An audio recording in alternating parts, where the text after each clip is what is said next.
back to the garage. If this is your first time visiting my channel, please go ahead, click on subscribe, and also click on that bell to receive all the updates and activities on my channel. All right, today is January 6th, 7th, 8th. I don't know what it is. The Northeast is still continuing to be punished by Mother Nature. No snow, and this has to be the latest start we've had in a long time. But regardless, we are soldiering on. We're getting ready for the expectation that snow will be arriving soon, hopefully. All right, so what we're doing is we got the Adventure in here. We've got the shocks off. I actually just picked them up from being rebuilt, so I got those back. Got the clutches off, and in the last video I talked about we had an 09 Polaris shift in here, and we talked about how it used a P2 secondary. So that clutch came out in 2009, and it's still being used on some sleds current day. It is a little bit different than the team secondary with just the 2 rollers. The P2 uses 3 rollers, and we'll get into that. But if you do have a P2 secondary, go ahead and watch this video, and then I'm going to show you what you need to do to service it and get it squared away. All right, so I've already gone through the process of completely disassembling the clutch, gone through and cleaning it and everything else. And what we're gonna do is we're gonna go through the reassembly of it.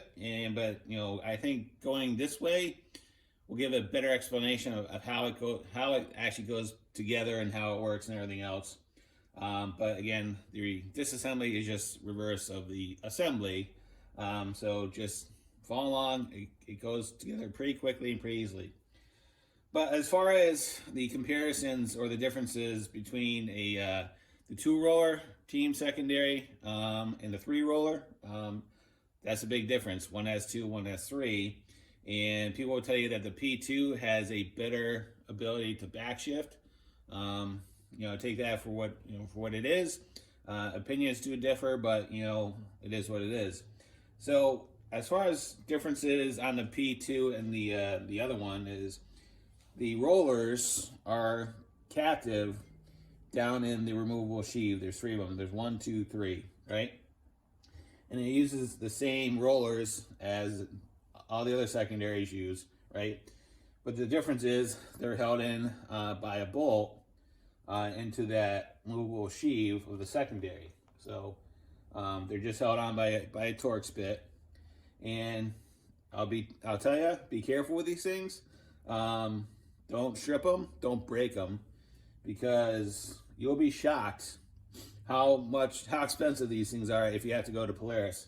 Believe it or not, this little bolt is 85 bucks. So be careful, don't strip it, don't break it, because if you do, you're gonna have a bad day when you go to the service counter and have to replace them, right?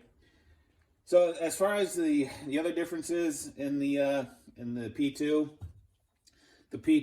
the Helix is actually 2 pieces. On the other 2-roller secondary, this and this are all 1 piece, but on the P2 they're different. And if you look on the P2, you have 5 cutouts for the rollers. 2 of them are for reversing, and the other 3 are for the forward engagement. So that is one major difference on the Helix when you do see it. It still works the same, it's just a little bit different on the design. Another difference is on the P2, it uses a tabbed spring, which locks in the little spring cup, and also locks in right here. There's actually a locking one engagement hole right there for the spring. So that's another difference on it. Whereas the other 2-roller secondary, basically the spring just sits in the bottom of the cup and it just sits there. There's no tab on the spring to prevent it from spinning or whatever it needs to do. So that's another major difference. And the reason why we're going after this secondaries is the spring on it broke. So that's why we're going through this whole thing. And it's one of those things, part of your seasonal maintenance, you want to make sure that you're checking all your stuff, because secondary springs do break more often than you think. And it'll actually masquerade itself as more problems. So always check the springs and the clutches just to make sure they're not honestly broken. So with that being said, why don't we kind of get organized, put this thing back together, and go from there. All right, so we have the rollers back in the part of the secondary, so this is all set to go. And just go ahead and put those in there. You don't need to use any Loctite, and I typically just tighten them by hand. I'll post the torque rating on the page or in the video. But all it is just a T30, and I just use a regular 3/8 ratchet to tighten those up. So this part of the secondary is all set. All right, so a couple things that you want to do before you start reassembly. One thing I do is I take the bolt, or the belt adjustment deflection bolt, I take it out. And what I do is, here's the bolt, here's the nut, and what I'll do is I'll just clean it up, make sure that there's no crap on the threads on the bolt, and then I'll clean that as well. And what I'll do is, one of the last things we'll do is I'm just going to take a little bit of anti-seize and I'll apply it to that bolt when I go to put it back in. Again, we're not using a ton, just a little bit. So when we know we go to adjust that thing, it's not going to bind in the secondary and break. So another thing you have to do is, and hopefully you can see that, on the helix, there is a groove cut in it. And what I've done is I've taken a paint pen and I've identified it on the helix. So that groove corresponds with a set of, well, it basically corresponds with the offset on the spline shaft on the secondary. So what I've done is I've taken the same paint pen and I've lined that up. So what's going to happen is when you drop the helix onto the shaft, I'll make sure that's aligned, because that helix only goes in one way, and that's how it basically orientates the clocking on the helix. So make sure you do those two. And I think that's it. So why don't we go ahead and get this thing back together. All right, first thing you want to do is take this washer, and basically this is the washer that pushes on the helix when you're adjusting your belt deflection. And go ahead and drop that down. Goes right there. So the next thing we're going to do is we're going to take this part of the secondary and we're going to take the spring cup. And if you look, there's two holes in it. They are symmetrical. They're 180 degrees apart from each other. It really doesn't matter on the orientation. And all we're going to do is we're going to drop it on there. And we're just going to rotate it so that spring cup lines up with the hole. And then what we're going to do is we're just going to drop this down onto the shaft. Put that right there. We're going to check to make sure it didn't move. Still there, we're looking good.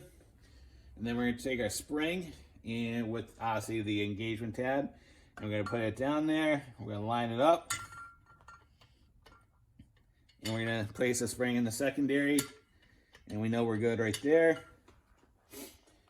Next thing we're going to do is, and this is optional, you don't have to do this, I'm going to take a Delrin washer. You can buy these online. I'll put a link in the description of the video. And what I'm going to do is I'm going to put it on the spring cup. Put that right there. And then the next thing we're going to do is we're going to take the helix, right?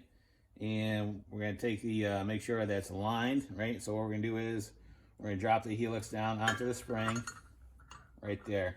Okay. So the next thing we got to do is we got to load the washer and the circlip, right? So what we're going to do is we're going to drop those guys right there. And then what the next thing we're going to do is we're going to take our compression cap, right? And this is just something I made out of plumbing parts. All it is, I think it's a 3-inch piece of PVC, a cap with a hole cut, well, a slot cut into it. And all we're going to do is we're going to place this on top of the compression device. And then we're going to take a washer and a nut. And what we're going to do is we're going to start this, and then we're going to drive the helix onto the spring. See if I can do this with one hand.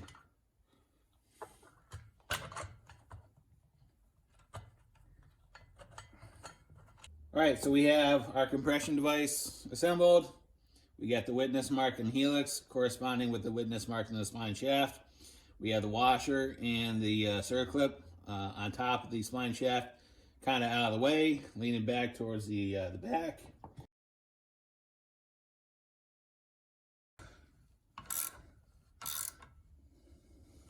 All right, so now we're at the point where we have the helix drove all the way down, and hopefully you can see that. We're looking in the into the assembly, and we can see the groove on the spline shaft. So all we're gonna do now is we're just gonna reach in and drop the washer. So now we have the washer seated, and we have our circlip pliers on the circlip. Now all we're gonna do is we're gonna expand it. I'm just gonna drop it down. All right, so looking into the assembly, the circlip is all the way in the groove on the spline shaft. So now we're all set to take this thing apart. All right, so we have that cap removed, and now we're just ready to reinstall the backing plate. So on any Polaris clutch, they're balanced as a completed assembly. And what you're gonna be looking for is there's a couple witness marks on the clutches.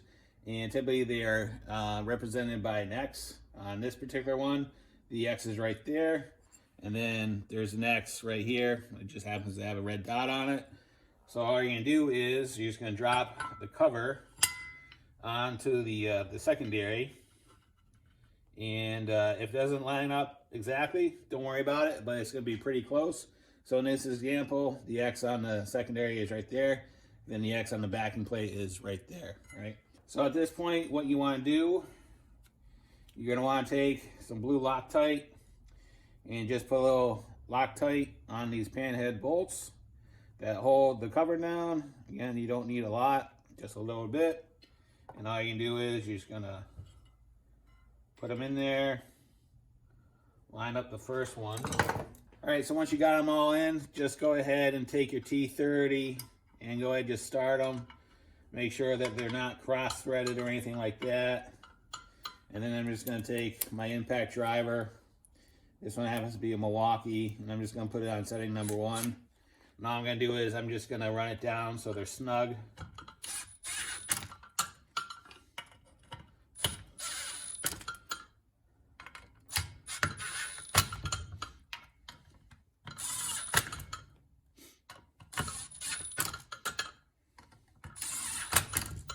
Now that they're snug, all I'm going to do is I'm just going to tighten them by hand, and nothing too crazy. These typically are not that tight.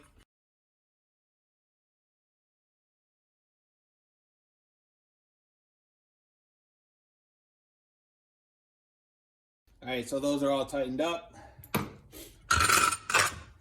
Last thing we need to do is look around the bench, make sure you don't have any leftover parts. And like I said, all I'm gonna do is I'm gonna take the tiniest bit of anti-seize and put it on the thread adjusting bolt, well, for the belt deflection.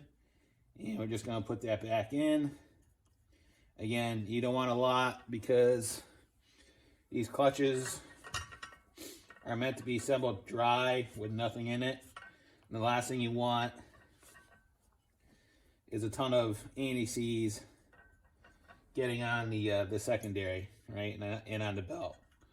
So we've snugged that down. And what I'm going to do is I'm just going to barely tighten it. All right. So right now that's snug.